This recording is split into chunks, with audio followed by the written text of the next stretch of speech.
განვაგრძობთ თხრობას წმინდა განმანათლებლებზე. როდესაც ქრისტიანობა როგორც დაშვებულ აღიარებულ რელიგიად გამოცხადდა რომის იმპერიაში, შემდგომ უკვე თვითონ შიგნით ეკლესიაში იწყება განხეთქილებები, არასწორი გაგება ქრისტიანობისა და სწორედ ერთ-ერთი ასეთი მწვალებლობა, რომელიც არის არიოზი და მისი მიმდევრობა, რადგან სხვადასხვანაირი იყო, მრავალფეროვანი იყო მათი მიმდევრობა და მრავალფეროვნად ირღვეოდა სწავლება და მრავალ ადამიანს ჩამოაშორებდა ეკლესიას. სწორედ აი ამ პერიოდში საჭირო იყო რათა გაანალიზებულად ღრმა საღვთისმეტყველო ადგილების განმარტებითად გაადვილებულად გადმოცემა და ყველა ადამიანის გონებამდე და გულამდე მიტანა. სწორედ აი ამ პერიოდში ჩნდებიან მამები, რომელსაც წოდებენ კაბადოკიელ მამებს, რომელნიც არიან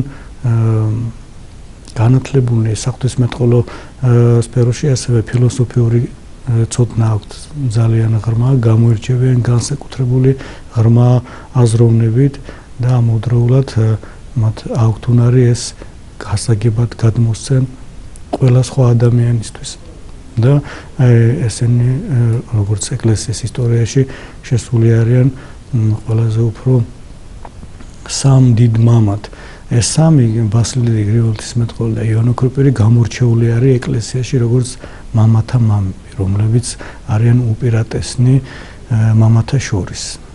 მათი ღვაწლით, მათი შრომით, მათი აზროვნებით და მათი ქადაგებით.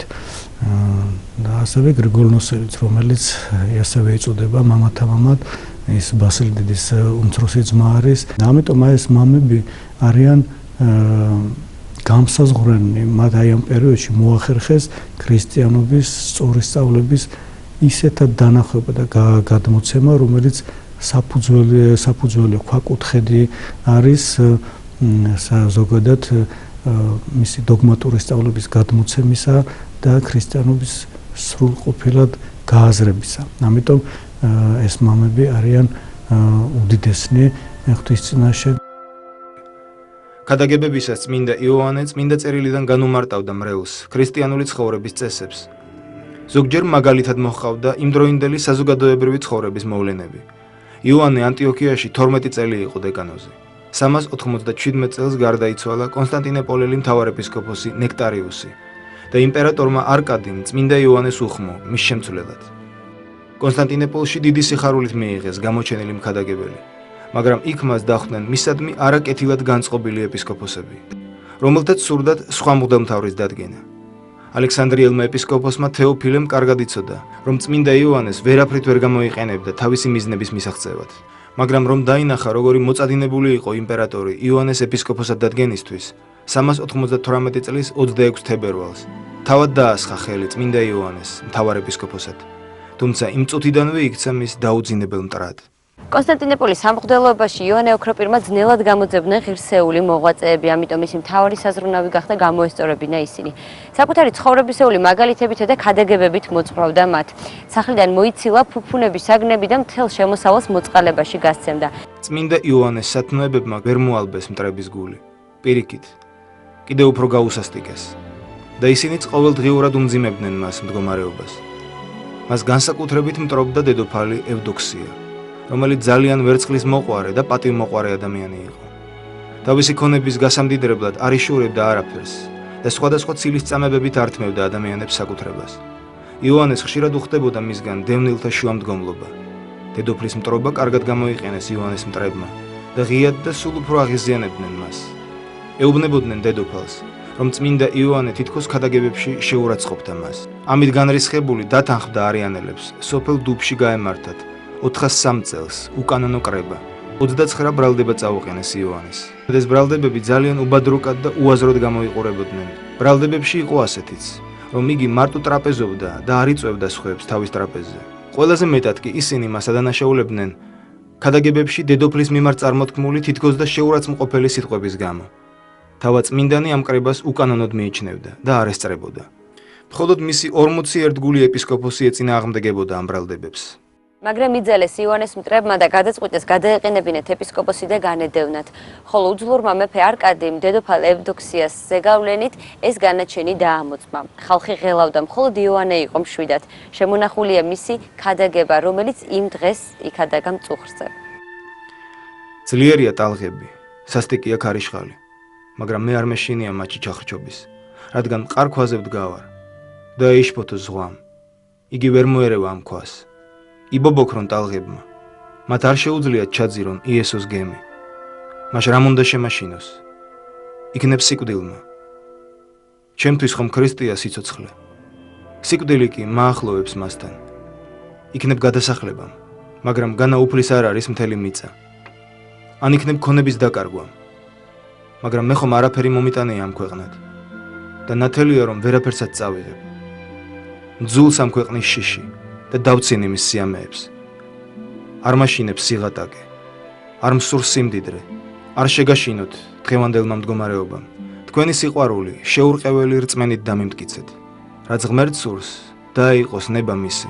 სურს რომ დამტოვოს თქვენთან, მადლობელი ვარ მისი. სურს რომ წამიყვანოს თავისთან. ამისთვისაც ვმადლობ. მეორე დღეს დაახლოებით შუა დღისას მეფისაგან გამოგზავნილი ბრძანებით იოანე ფარულად გაეცალა ქალაქს ხალხი რომ არ აეღელვებინა.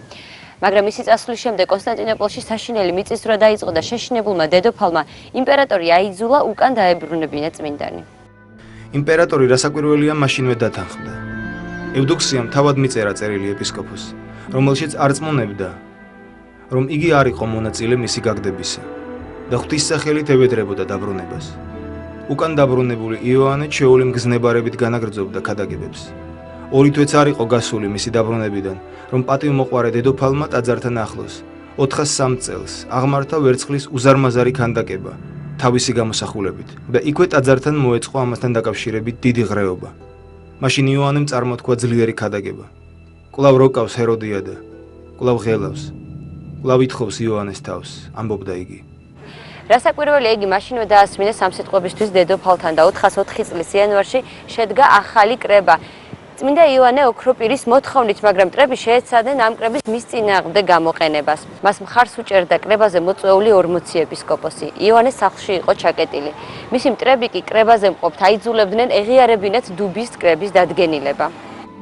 კიდევ უფრო გაძლიერდა წმინდა იოანეს მომხრეთად დევნა. საპყრობილეები აივსო ახალი ტუსაღებით. მტრები ორჯერ დაესხნენ იოანეს მოსაკლავად. და თუმცა დამნაშავენი დაიჭირეს, მაგრამ ისინი გაექცნენ სამართალს და სასჯელს. მრევლმა დააწესა დაცვა ეპისკოპოსის სახლის გარშემო. მაშინ იოანე კვლავ ჩუმად გაჰყვა თავის მეთვალყურეებს ხომალდისკენ, რომელთაც გაუყენეს იგი გადასახლებისკენ მიმავალ გზას. იმავე ღამით კონსტანტინოპოლი უზარმაზარმა ხანძარმა შთანთქა. ნიკეაში ჩასულ წმინდა იოანეს მიუსაჯეს სომხეთის ერთ პატარა ქალაქ კუკუზოში გადასახლება. დედოფალი ევდოქსია იოანეს განდევნიდან 3 თვის თავზე საშინელი მშობიარობისას გარდაიცვალა.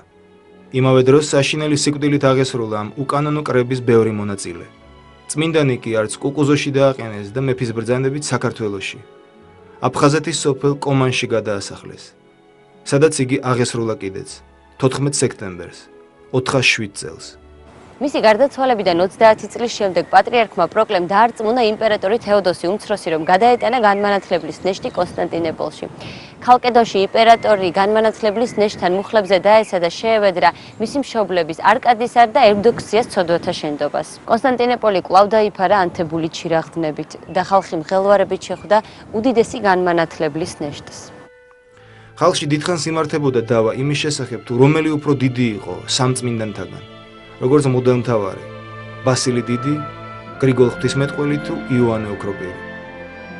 ისე რომ ეკლესია ამ ნიადაგზე ლამის განხეთქილებამდეც კი მივიდა.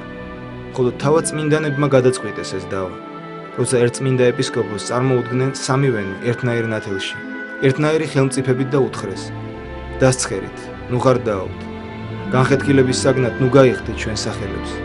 როგორც ხედავთ, ჩვენ სამივენი ტოლნი და სწორნი ვართ ღვთის წინაშე. იმ დღიდან მოყოლებული მართლმადიდებელ ეკლესიაში დაწესდა დღესასწაული ამ სამი მღვდელმთავრის ერთად ხსენებისა. წმინდა იოანეს ცხოვრებაც გვაუწყებს. იოანე თანა ბასილითა და გრიგოლითა იქ არის, სადაც უფლის ანგელოზიც კი ვერ შევა. დღეს ამით დავამთავროთ.